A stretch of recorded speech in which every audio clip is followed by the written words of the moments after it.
Óscar Valenzuela es un joven que estuvo ligado desde muy temprano al movimiento progresista de izquierda de República Dominicana y que con su experiencia y el paso de los años rápidamente tuvo que cambiar de parecer por sus vivencias.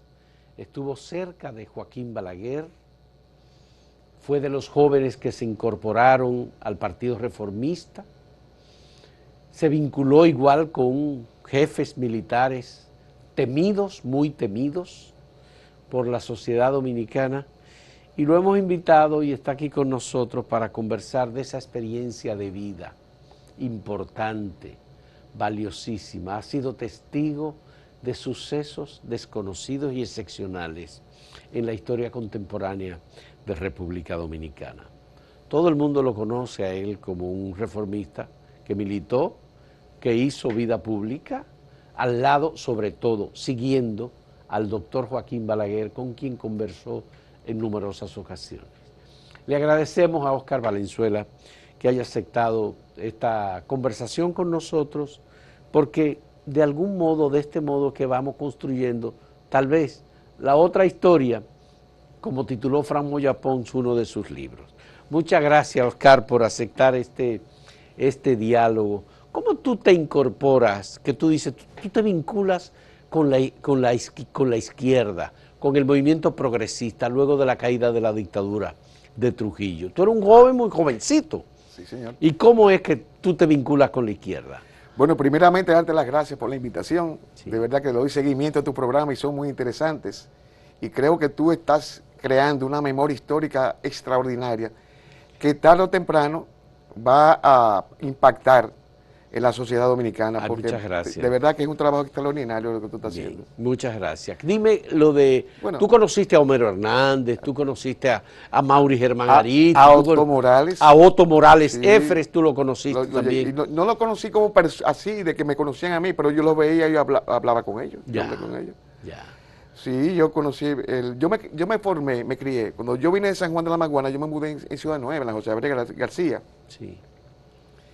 Y en esa época estábamos en los albores de la Guerra Fría. Ya. Estaban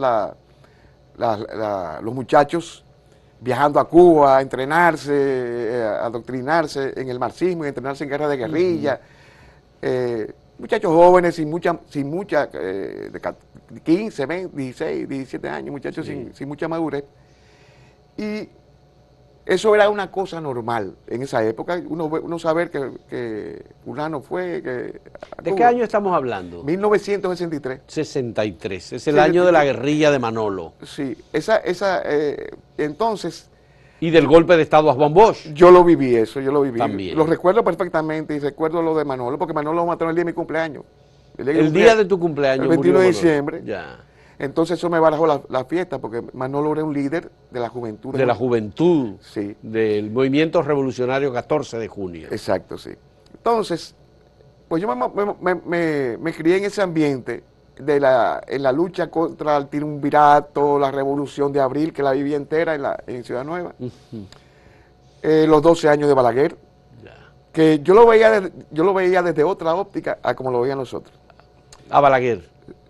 La obra. La obra. La obra totalmente una cosa impresionante que parecía, yo oía a los muchachos hablando, pero parecía que estaban desconectados de la realidad.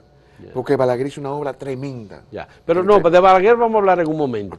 Pero tú fuiste testigo, por ejemplo, de la muerte de Ángel Severo Cabral, Corpito Pérez Cabral. Sí, yo estaba coincidencialmente en la calle El Conde, aquí en España, oyendo unos discos de un negocio que vendía discos. Y ponía en la bocina.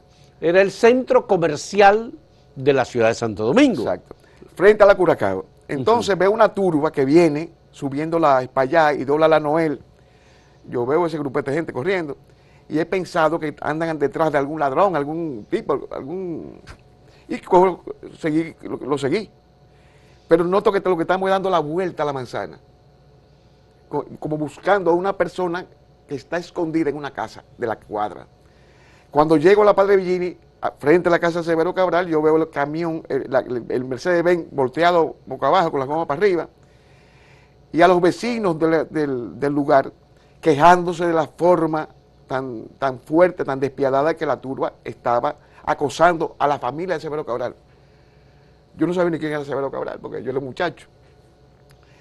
Y ahí vi a los muchachos en el grupo, había un grupo armado, con pistola en mano, que estaban también buscando a Severo Cabral. ¿Quién dirigía la turba? Eso era Homero Hernández, Vargas, ahí estaba, había muchos, eran muchachos del vecindario, muchachos muy jóvenes que estaban, eso fue después de la revolución. Pero Homero tenía entrenamiento militar. En Cuba, en China me dijeron. Sí, sí. Pero Homero tenía una pistola 45 y alegaba que lo había herido.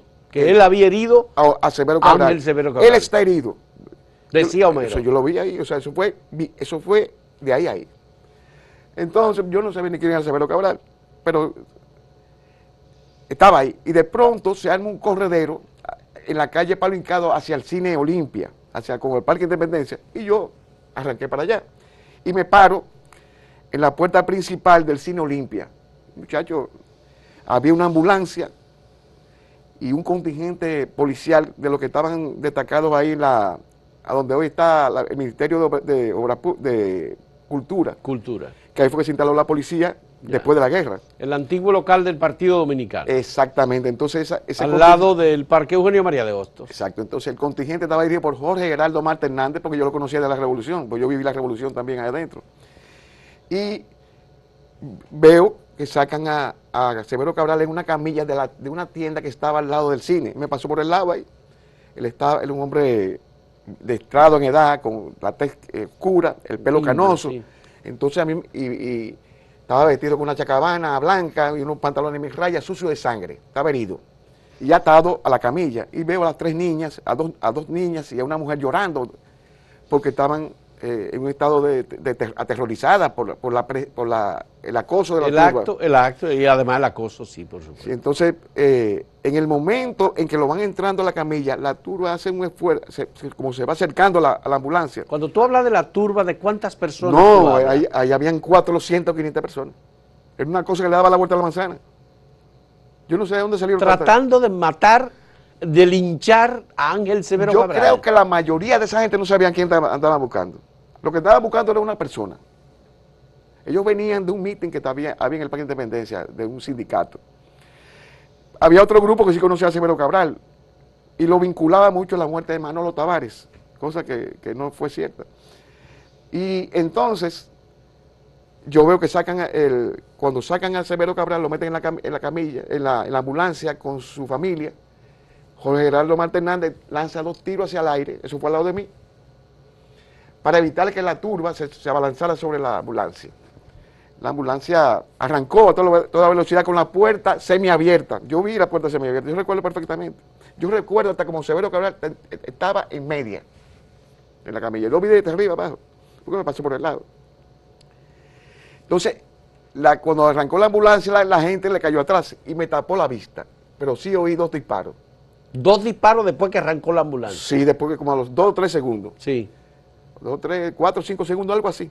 El asunto es que yo yo voy caminando después a la esquina y ahí me entero que fue que la camilla se salió de la ambulancia. Se salió de la ambulancia. Sí, cuando dobló y chocó con una pared y alguien le dio 2 disparos a quemarropa. Que eso no lo vi yo. 2 disparos al cadáver. No, o al cuerpo que cayó. Al herido. Al herido. Sí, al herido. Que lo subieron y se fueron por ahí.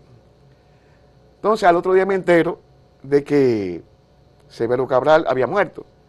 Ese hecho impactó mucho en mi forma de pensar. Yo vi eso muy mal, porque yo me indigné, me conmovió mucho ver a las muchachas llorando, indefensas, sin un hombre o alguien que la defendiera. Y eso me impactó, eso me conmovió mucho y me indignó también. Y a partir de ahí yo comencé a ver las cosas desde otro punto de vista. Ya yo me fui perdiendo como esa simpatía hacia la izquierda. Hacia el 14 de junio. Hacia el 14 de junio, sí. Porque se identificó al 14 de junio como responsable sí, de la muerte de Ángel Severo Cabral. Sí, porque todos eran del 14 de junio. La mayoría de los que estaban armados eran del 14 de junio. Sí, yo lo conozco, eran muchachos del barrio. Ya. Sí. E incluso yo fui actor ocular del asalto al camión de la lotería en la Meriño. Yo estaba coincidencialmente comprando una salsa en el colmado Galarza. ¿Y quién ejecutó El 14 de junio. el 14 de junio también? Sí, porque un asalto a un camión de la lotería. De transporte de valores de la Lotería Nacional. Sí, pero ellos lo asaltaron, pero yo no me di cuenta hasta que vi la retirada. Cuando vi la retirada yo vi ¿Qué ahí. tuviste? Yo vi a Homero. A Homero Hernández, Sí, otra señor. vez. Al gordo. ¿Al Oviedo. gordo? ¿Qué gordo? Espérate. El gordo Oviedo. El gordo Oviedo. Sí, a Julio A Montandón. José Oviedo, a ¿dónde Joaquín. estoy? ¿Tú eres muchacho del barrio? ¿A quién más? A Virgilio Perdomo. Virgilio Perdomo. A Blanco Peña. Que porque todo Blanco Peña. Sí, señor. Estaban todos ahí. Y entonces... En el asalto al camión de la lotería. Sí, yo los veo a ellos que se montan, que vienen de allá hacia el mismo deporte y yo voy saliendo del colmado. Entonces me meto en el colmado porque veo el corredero y se montan en motor, en vehículo y se fueron. Al otro día que yo me entero, después me enteré. Eligio Blanco Peña. Sí, a Blanco Peña. A Blanco Peña, sí. Si no era el 14 de junio. Era el 14 de junio. Sí, el 14 de junio. Entonces... ¿Murió alguien en ese asalto al camión de la lotería? No. Eso fue un asalto rápido. Entonces, todas esas cosas me fueron como formando otra idea de lo que debería ser la lucha, por lo que se luchaba, ¿no? Pero, ¿y cómo tú te vinculas entonces al doctor Joaquín Balaguer? Porque ahí entran un grupo de reformistas jóvenes que se identificaron con Balaguer, sobre todo después de la salida de Balaguer del poder, después de los 12 años. Eso fue un proceso que surge cuando yo me mudo de Ciudad Nueva. Me mudo en el Mirador, en Miraflores. Miraflores. Y ahí por ahí vivía... Cerca del Listín Diario. Ahí exactamente, cerca, sí. Por ahí vivía... Estaba la Cruz Roja. Frente a la Cruz Roja. Frente a la Cruz Roja. Ahí vivía Abraham Méndez Lara, el consultor jurídico del Ejército, Saldaña, Bochán Javier y 2 o 3 militares más, con la que yo interactuaba de forma así... Pero ahí no vivía Milo Jiménez. No. Por ahí no. No. Milo Jiménez, yo me mudé después por donde vivía Milo Jiménez. Ya, muy bien. Entonces, en esa zona de Miraflores... Yo oía los comentarios de lo que ellos hablaban. De Balaguer. No de la lucha revolucionaria, de la situación política. Sí. Pero para mí esa información no tenía importancia, porque yo era un muchacho joven, que lo que trabajaba en la Casa Che, estaba enamorado, estudiaba, y esas informaciones no eran importantes. No eran importantes pero para ti. Con el tiempo forman parte de la historia, de mi memoria histórica, con un valor importante. Por ejemplo, yo me enteré ahí de quién formó la banda, que no fue... ¿Quién formó la banda? La CIA. No, fue Ramón Pérez Martínez. No, Ramón Pérez Martínez increíblemente llegó un mes antes de que fundaran la banda, de que disolvieran la banda. Mira lo que pasó ahí. Cuando secuestran a Crowley, Donald Crowley. Donald Crowley, sí. La CIA no solamente determinó la eliminación de los actores principales del hecho, sino que decidió disolver el MPD. Pero se encontró que habían 600 comandos clandestinos diseminados en el país y no había forma de marchar, y se idearon la idea, se formaron la idea de que reclutando a los propios miembros de los comandos clandestinos y combatiéndolo internamente, era mucho más eficiente que ellos mismos, que las fuerzas policiales caen atrás. ¿Y cómo tú?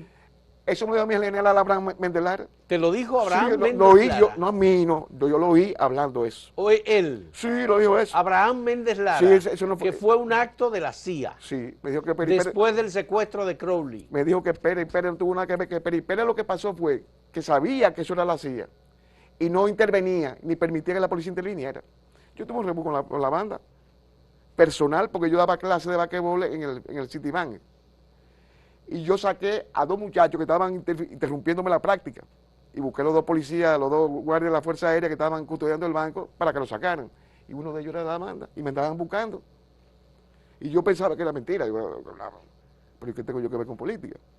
Pero una doña me dijo, te andan buscando donde tú vives. Digo, ¿y cómo es esto? Entonces, llamé a mi hermano y digo, mira, me está pasando esto. Entonces me dijo, no te apures. Entonces, el teniente Winter, González Winter, le dijo a mi hermano, no te apures, que yo te voy a resolver ese problema. Y más nunca me invitaron, más nunca me molestaron. Yo no sé qué pasó, pero yo tuve un pequeño inconveniente porque me andaban buscando. Bueno, por el asunto que yo me entero de todas esas cosas, de forma accidental. Pero donde yo más me empapo de la realidad es cuando yo me mudo de ahí y me mudo en la calle 8 del Mirador. Yo vivía al doblar del secretario de la Fuerza Armada, que eran mis amigos. Mi Milo era muy amigo mío. Milo Jiménez. Y esa gente Ramón Emilio Jiménez. un diplomático, un tipo muy elegante, con un trato muy exquisito. El padre de Mimilo. Sí. Y Mimilo era amigo tuyo. Ya de mí, sí. Ya de mí. Entonces yo jugaba ajedrez con los jefes militares y yo oía las conversaciones. ¿Y qué se hablaba ahí?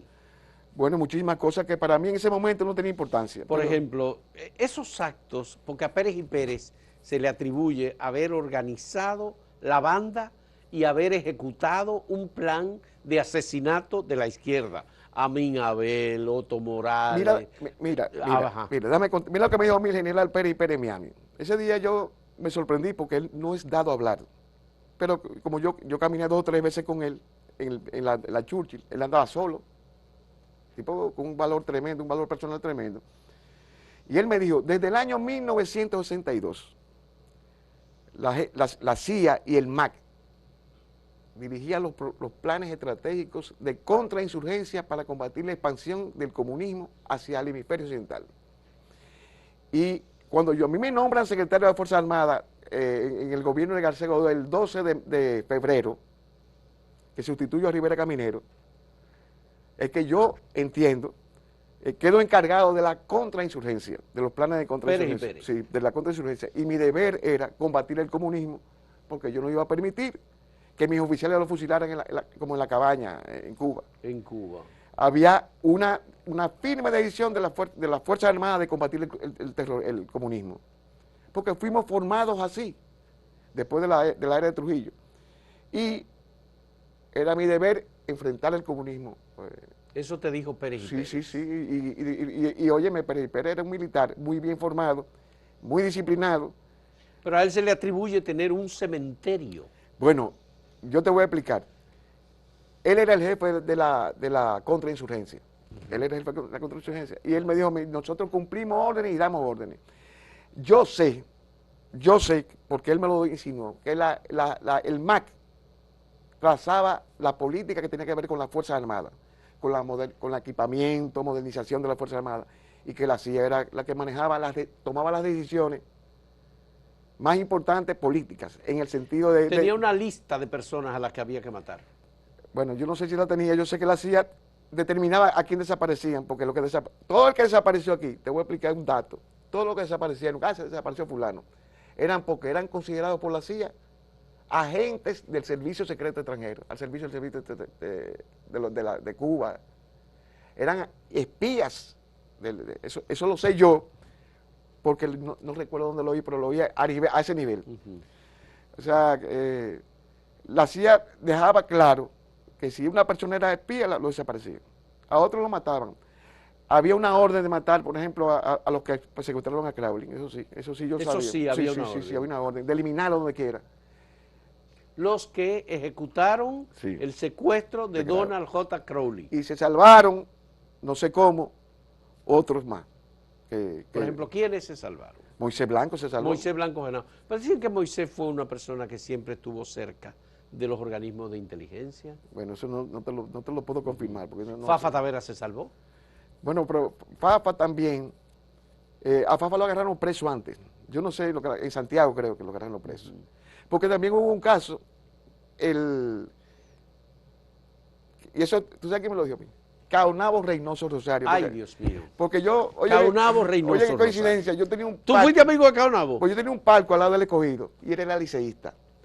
Me dieron el palco, en el play yo me puse bravo, y la directiva del Escogido me consiguió un palco en el Licey. Y que me toca a mí Caonabo. Caonabo al lado Reynoso. Y entonces Caonabo, cada vez que se había un trabajo, comenzaba a hablar conmigo y comenzamos a entrar en confianza. Caonabo Reynoso Rosario fue el que mató a Omar Hernández.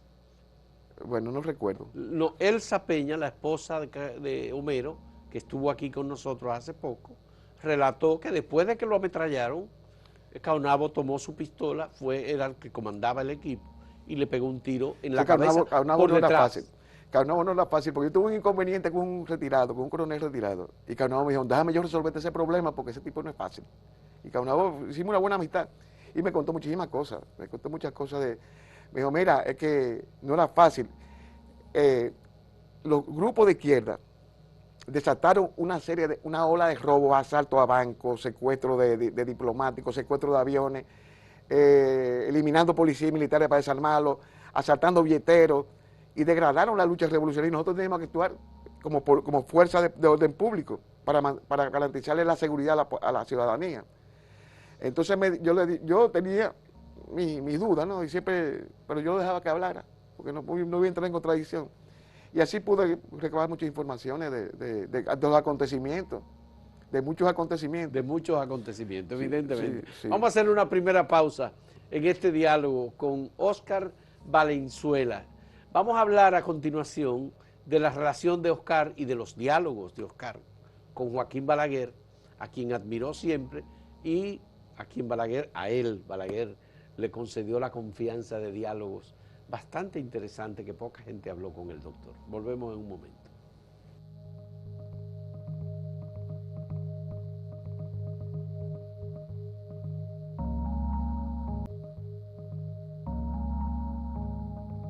Oscar, tú te vinculaste con el doctor Joaquín Balaguer junto con Fausto Jaque, Ginebra, con El Chato, que fueron de los jóvenes que se vincularon a Balaguer después que Balaguer salió del poder.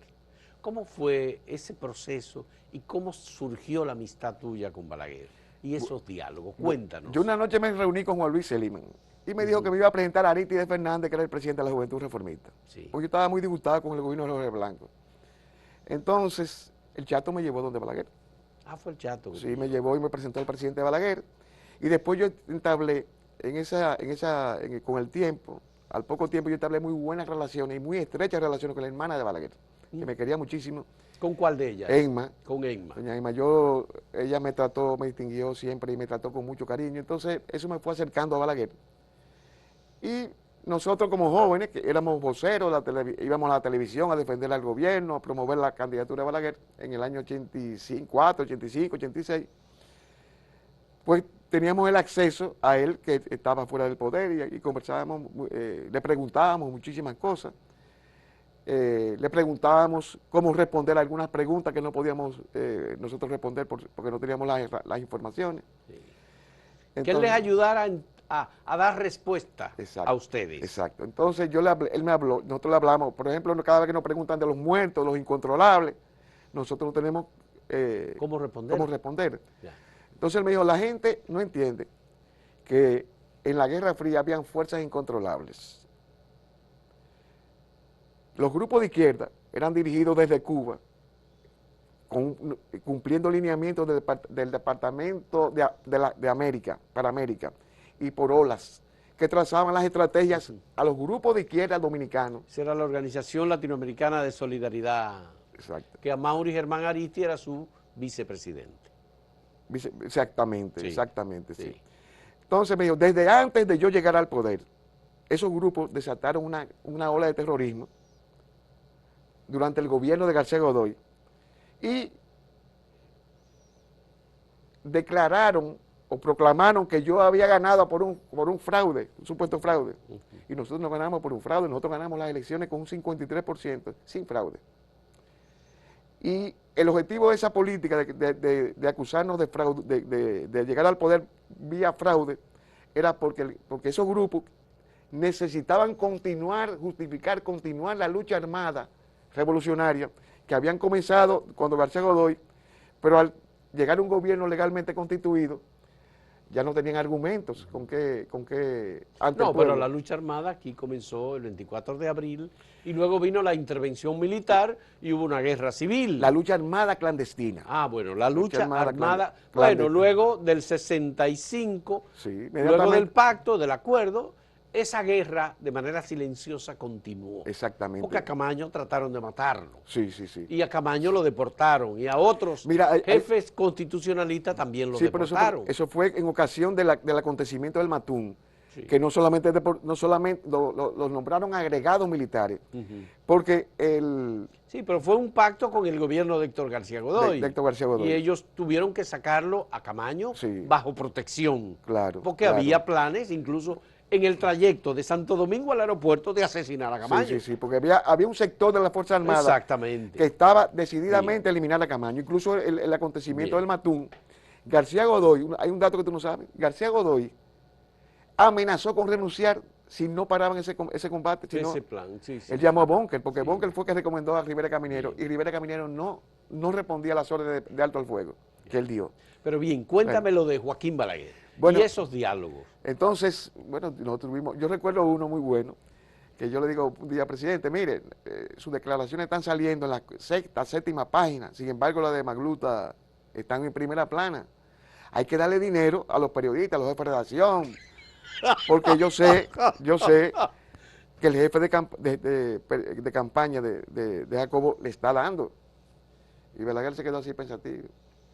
Dijo, Valenzuela, le voy a hacer una anécdota del emperador Napoleón cuando escapó de la isla de Elba. Cuando el emperador Napoleón escapó de la isla de Elba, el periódico Molitor, el periódico más importante de París, publicó en su primera plana: el traidor escapa de la isla de Elba. Napoleón llega a las islas y organiza su ejército con sus antiguos correligionarios, y el periódico Molitor publicó: el impostor se organiza para invadir Francia. Napoleón invade Francia y conquista las principales ciudades de la costa, y el periódico Monitor, el periódico más importante de París, publicó en su primera plana: el ex emperador invade Francia. Napoleón entra victorioso a París, y el periódico Monitor publicó en su primera plana: el gran emperador entra a París. Ese cuento te lo hizo Balaguer. No lo hizo Balaguer. Fíjate que él tenía era tan inteligente, era brillante, que de un caso tan ordinario, tan sencillo, se iba a los clásicos, y así te iba enseñando muchas cosas, muchas anécdotas, y hablaba mucho de don Francisco de Quevedo, hacía muchas anécdotas, y uno aprendía mucho. Y de verdad que fue una gran experiencia. ¿Y aquella experiencia cuando Balaguer se negaba a recibir a un grupo de senadores? Bueno, mira, yo pasé por la casa de Balaguer. Yo no iba ni a la casa de Balaguer. Yo pasé por ahí y veo que hay muchos carros. Me llamó la atención, me apeo, y dame entrar, y entro. Entonces, cuando voy entrando, Guillermo Gómez, que era el que estaba en la casa de Balaguer, el asistente de él, me dijo, iba bajando la escalera cuando yo iba entrando. Y me dijo, ven, sube para que hable con el presidente, que él quería hablar contigo. Yo me quedo sorprendido porque yo no estoy preparado para esa entrevista. Pero sí sé que habían unos senadores que reformistas que Balaguer no quería verlo, porque creo que era que estaban proponiendo un aumento salarial.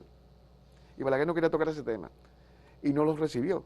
Estaba Florentino, Chío Jiménez Mesón. Yo subí y me sorprendió que yo tuviera que tener esa preferencia. ¿Y tú entraste de una vez al despacho? Subí, no, allá arriba, a la casa, el segundo piso. Entonces comenzamos a hablar de muchísimos temas. Llegó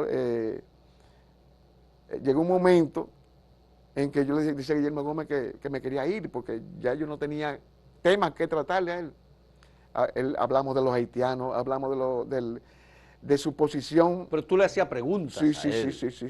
Ya. Yo le hacía preguntas, por ejemplo, la de los incontrolables.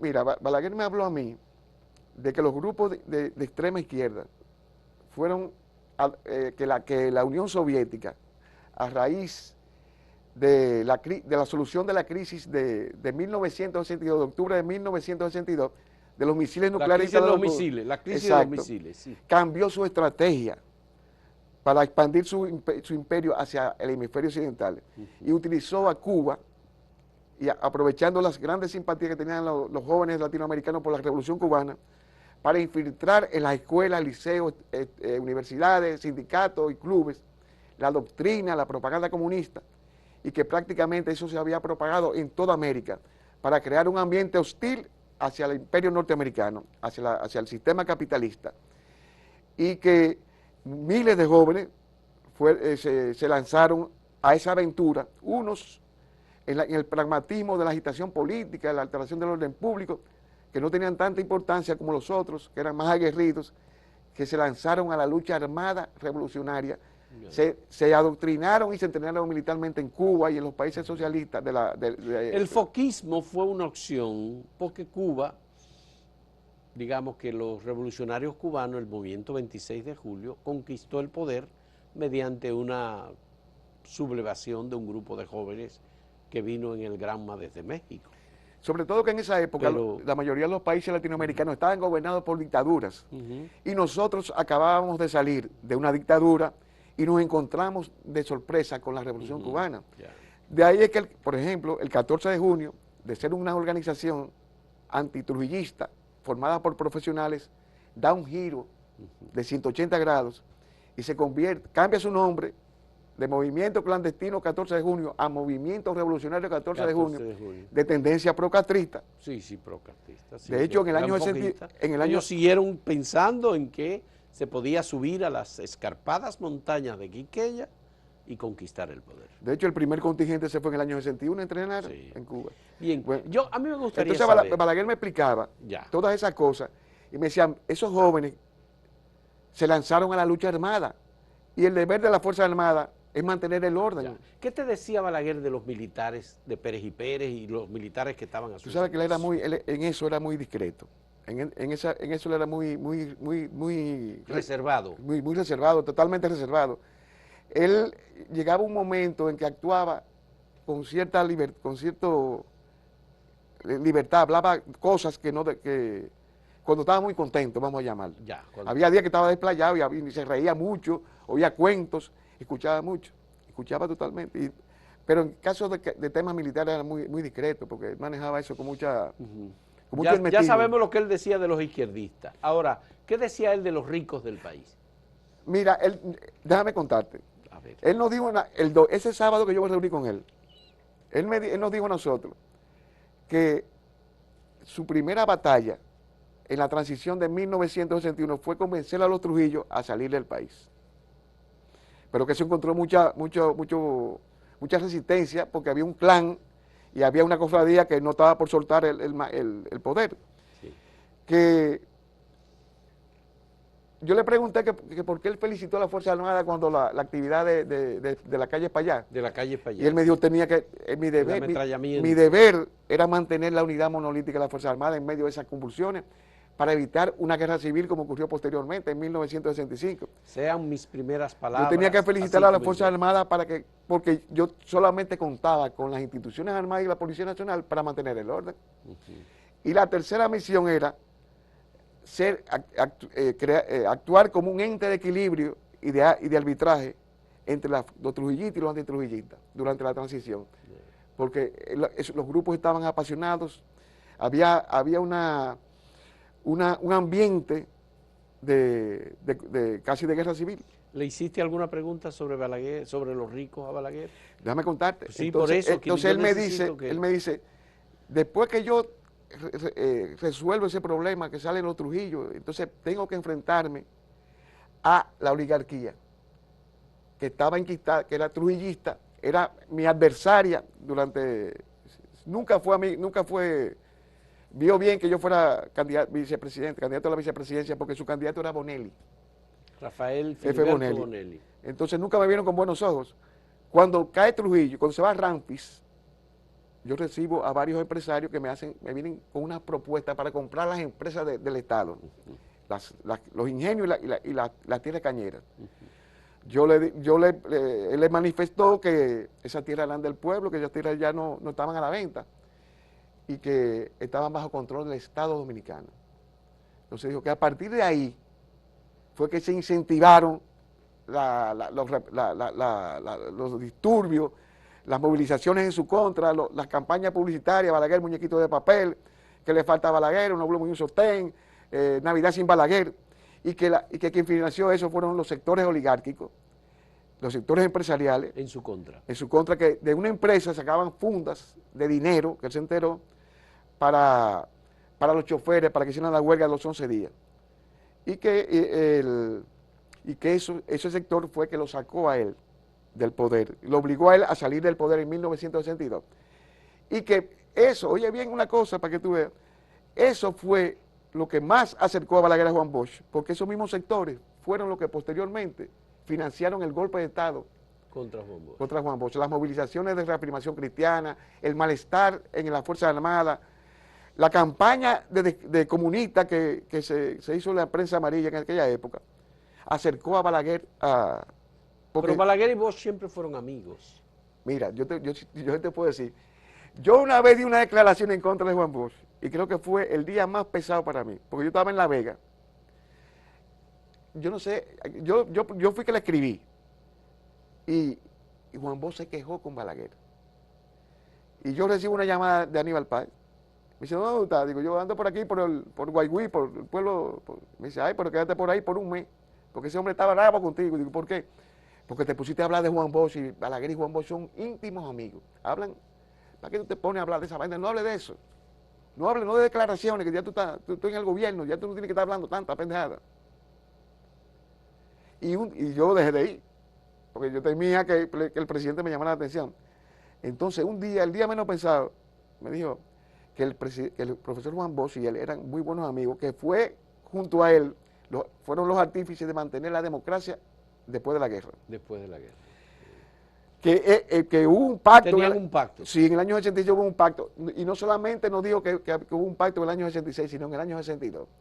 Cuando Balaguer va a Nueva York, estando Ramfi aquí, para anunciarle al mundo la caída de la dictadura y la apertura democrática, Sacha Bollman organizó una reunión a solicitud de Balaguer con Juan Bosch y Balaguer le dijo a Juan Bosch que viniera a la República Dominicana, que hiciera la campaña proselitista y que contara con su apoyo para ganar las elecciones contra la oligarquía, contra la Unión Cívica. Yeah.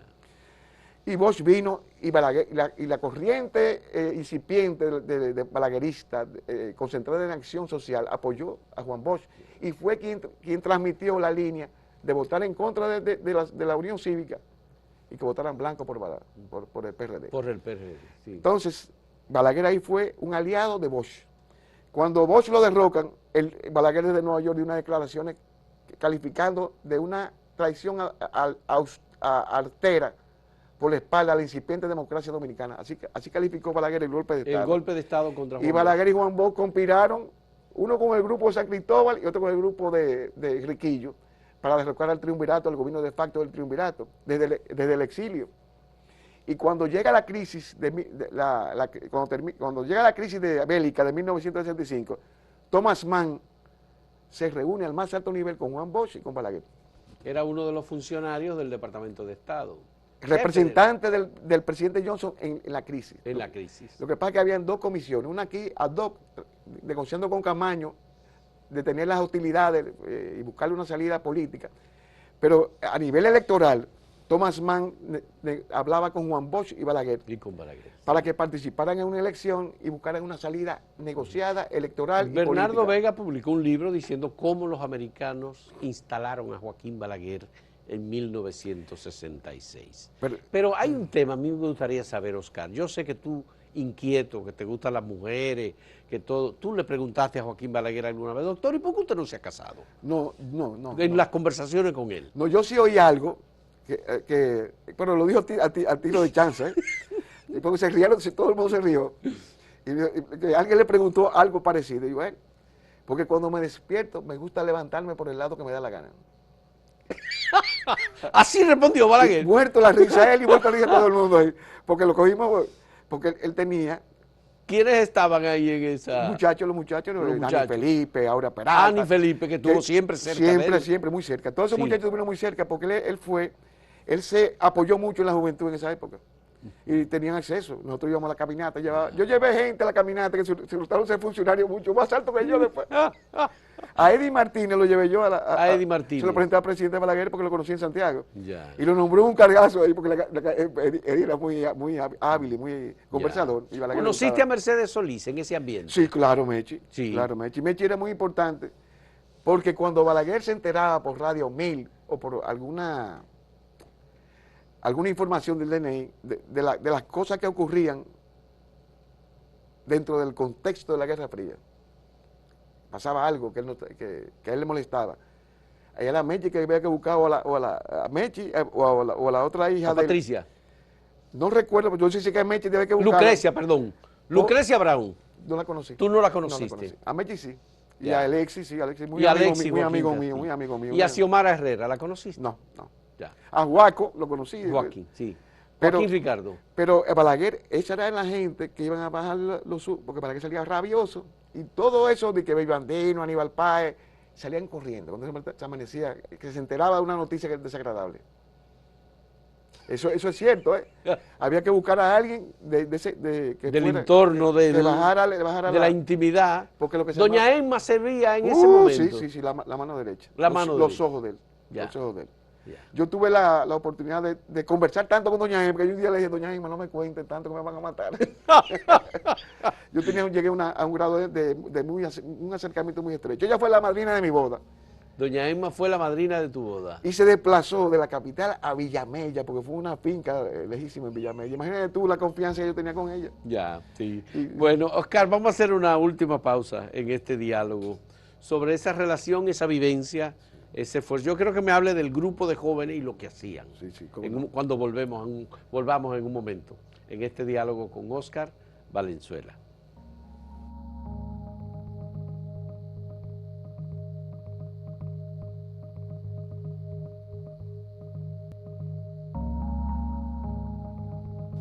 Oscar, la información que tengo es que el doctor Joaquín Balaguer, después que perdió las elecciones en el 78, se resignó a dirigir el Partido Reformista precariamente y que él no quería ser candidato más. Eso es lo que había. Y que un grupo de jóvenes se integró. Roberto Martínez Villanueva lo cuenta en su libro, el libro que no leyó el doctor Balaguer, o que no tuvo Balaguer, y que esos jóvenes tuvieron que ayudarlo a animarse, a incorporarse. Tú estabas en ese grupo de jóvenes. Sí. ¿Qué fue lo que ustedes hicieron para animar a Balaguer a que se lanzara? Mira, hubo una gran decepción en la gente joven del gobierno de Jorge Blanco, que creó muchas expectativas y como que no la cumplió.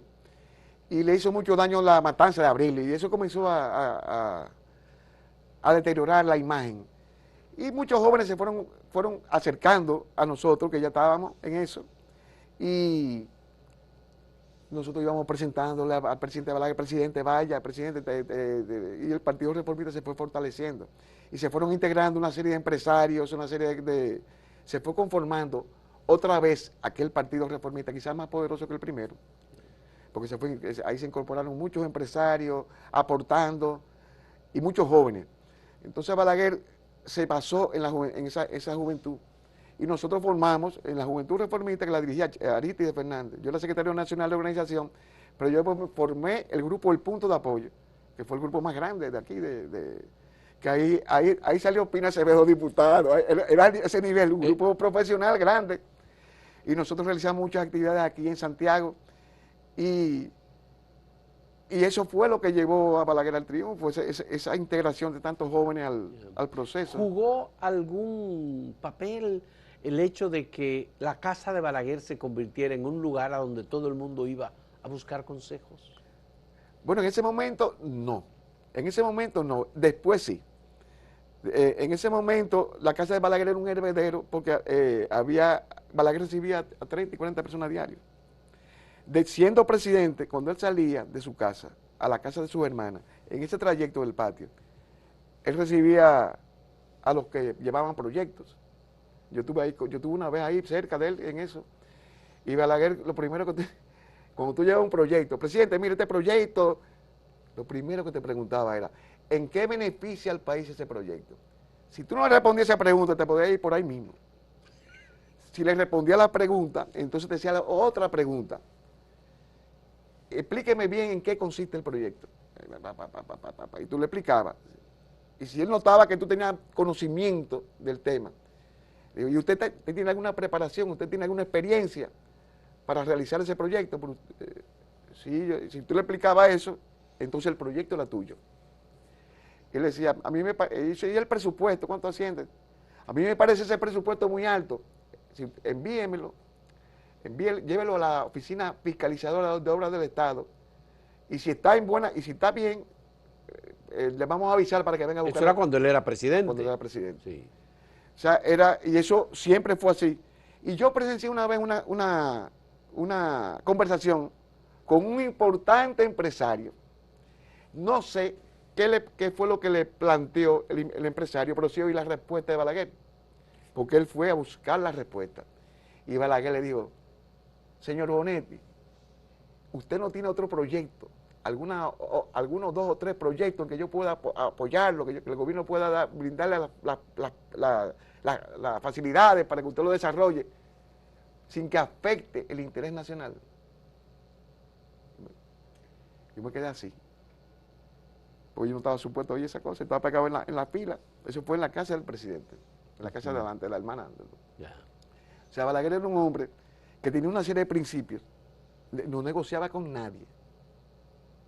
Tú podías ir donde él, y él era, en eso era taxativo, en eso era un dictador con los principios.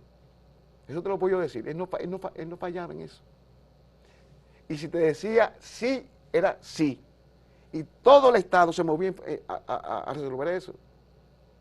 Si él te aprobaba un proyecto, lo van a llamar a las 10 de mira, a las 10 de la mañana te estaban llamando. Eso era como un reloj. Porque la secretaria, por ejemplo, cuando tú le llevabas las notas, había un muchacho siempre, Núñez Nivar, que era quien anotaba lo que Balaguer decidía con relación a una conversación con los que lo visitaban. Y eso iba a donde su secretaria. Y lo primero que te dice la secretaria, tú estás seguro de todas estas cosas, tú tienes todos los teléfonos, ¿por qué nada más buscaste un teléfono? Te viste buscar 3 o 4 teléfonos porque nosotros no podemos fallar, aquí no se admiten errores. Balaguer no admitía errores. Y era increíble. Otra anécdota que te voy a hacer, yo fui a una recepción en la embajada norteamericana y Pastorino me dijo a mí, Robert Pastorino, el embajador, que nos dijo al grupo que éramos como 8, digo, mira, pero el presidente Balaguer ve. Digo, no ve hace mucho tiempo, desde el año 74 no ve. Bueno, el asunto es que me da la impresión de que ve. Y cada vez que voy a su oficina y converso con él, salgo animadamente contento, pero nunca llego a saber finalmente en qué fue que quedamos. Porque Balaguer tenía un arte para eso. Cuando él nunca te decía que no, pero te dejaba en el aire. Y tú no sabías si te dijo que sí o que no. Y ahí ya tú sabías que era no. Porque cuando decía que era sí, el Estado se movía en función de eso. Bueno, Roberto Martínez Villanueva en su libro dice que Balaguer practicó y contaba los pasos que tenía que dar para llegar a un determinado lugar de su propia oficina, para no dar la impresión de que él no veía, porque él se comportaba como si estuviese viendo a la persona que le visitaba. Te miraba con una mira, era impresionante, porque Balaguer eso es otra cosa, impresionante como persona. Y si se ve todos los cuentos, tú no podías hablarle de mentira. Yo recuerdo una vez que Alberto Janatactú me dijo un día a mí, yo iba a despachar una obra con un amigo mío que tenía una obra.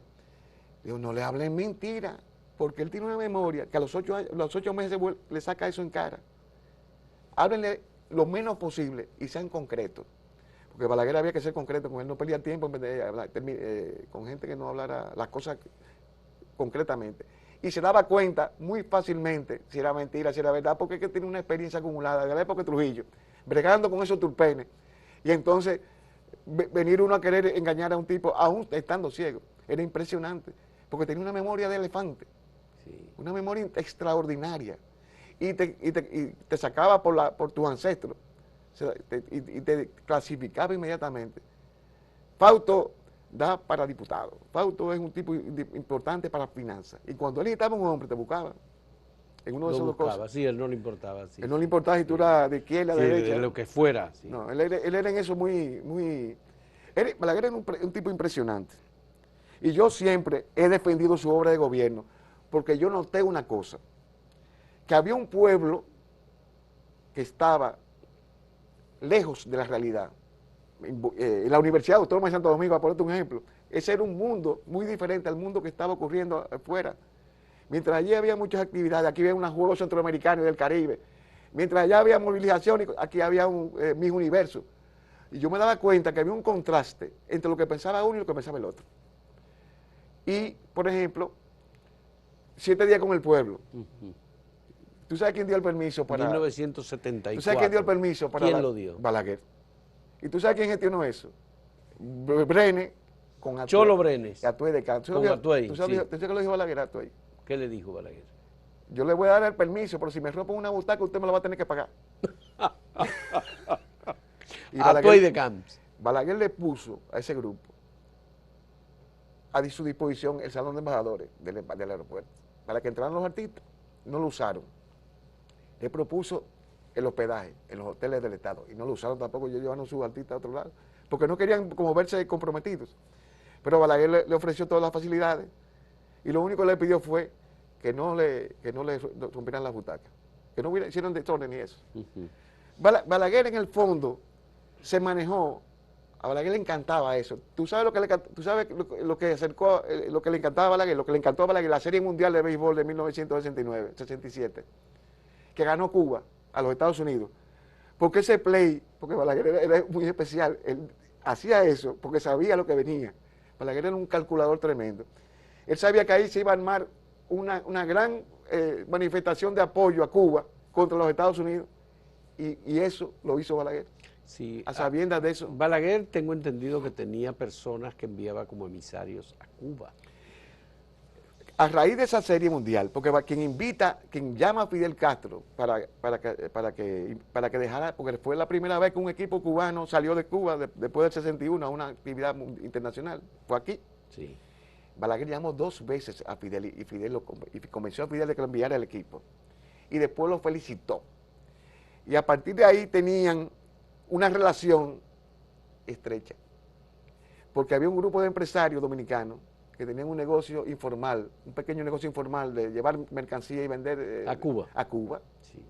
Y Balaguer se hacía el loco, se hacía el que no sabía de eso, pero rompía con eso el bloqueo. Y llegó un momento que Fidel Castro evaluó, bueno, a mí me conviene mejor tener buenas relaciones con Balaguer, que yo permití que desde el territorio se ataque a Balaguer. Bueno, pero finalmente Camaño vino desde Cuba en el año 73 para derrocar al gobierno de Joaquín Balaguer. Pues déjame decirte, Balaguer estaba informado por 2 cosas, por 2 vías, por Fidel Castro y por la CIA. Una semana antes de que Camaño viniera, en febrero, el 2 de febrero llegó Camaño. 3 agentes de la CIA le informaron que tenían información de que Camaño venía con 9 hombres y que el hombre viene.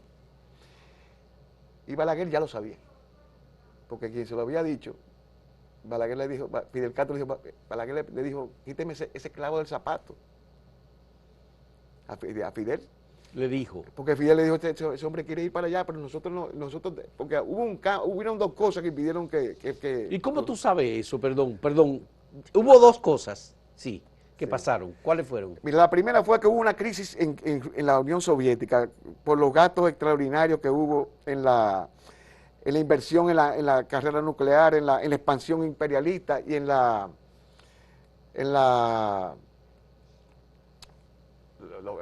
guerra. La guerra espacial. La guerra espacial, sí, la Guerra Fría y la lucha nuclear por la supremacía nuclear. Bien. Esas cosas provocaron una crisis económica en la Unión Soviética y obligaron a la Unión Soviética a hacer acuerdos secretos con los Estados Unidos para resolver el problema económico.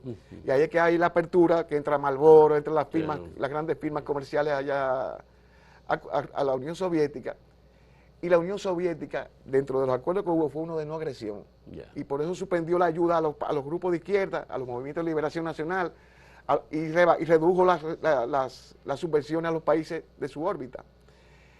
Ese fue el primer caso. Entonces Cuba no quería entrar en contradicción con la Unión Soviética, que es su principal aliado y su principal socio comercial. Y entonces el caso Camaño, el proyecto Camaño, pasó a un segundo plano, perdió importancia relativa y estratégica para los intereses cubanos. Y Barbarroja y Fidel no recibían a Fidel, a Camaño no lo recibían. ¿No? Pero sin Eso embargo, está bastante documentado. Sin embargo, Balaguer tenía unas buenas relaciones con Cuba, con Fidel, conversaciones con Fidel, y dentro de esas conversaciones se trató al más alto nivel el caso de Camaño. Incluso cuando el presidente Balaguer la CIA le informa, los agentes de la CIA le informan que el Camaño viene, Balaguer llama al papá de Fausto Camaño. Sí, lo llamó. Eso me lo dijeron allá. ¿Cómo tú lo supiste? Allá mi pregunta es, ¿cómo tú te enteras de eso? El presidente Balaguer nos dijo a nosotros que no tenía que nunca hubo interés de parte de él de que Camaño viniera, ¿Por qué? Pues yo me puse a analizar eso, porque él no lo dijo eso, porque a él no le convenía que Camaño viniera. Mientras Camaño fuera el cuco, la amenaza, Él estaba protegido. No, que no perdía importancia relativa ante los Estados Unidos. Después que murió Camaño no había peligro, no vamos a cambiar a Balaguer y vamos a poner a otro. Sí, porque tú te pones a ver, por eso es la verdad. A Balaguer no quería que viniera Camaño. Balaguer le convenía. Tenía Camaño allá. El cuco, claro, Sí. porque le convenía, porque así seguía en el gobierno. Ya. Si Camaño no viene, Balaguer se reelige en el 78. Qué bien. Balaguer cambia, los Estados Unidos cambian porque perdió importancia a sus intereses. Usted Balaguer, ya no hay guerra fría, ya no hay peligro, ya no hay eso. Bien. Oscar, muchas gracias. Qué buena conversación. Te agradezco este testimonio, estas vivencias, estos relatos que nos has hecho sobre acontecimientos importantes de la vida política dominicana y datos relevantes de la forma de pensar del doctor Joaquín y de actuar del doctor Joaquín Balaguer. Te agradezco mucho esta conversación y espero que sigamos en contacto porque hay muchas cosas y hay muchos temas. Tú fuiste protagonista juvenil, reformista con Joaquín Balaguer. Sí, tuve la oportunidad y te doy las gracias por la amabilidad de invitarnos y estamos a la orden. Bien, muchísimas gracias, Oscar Valenzuela, y gracias a ustedes, amigos televidentes, por apoyarnos y estar con nosotros en estos diálogos.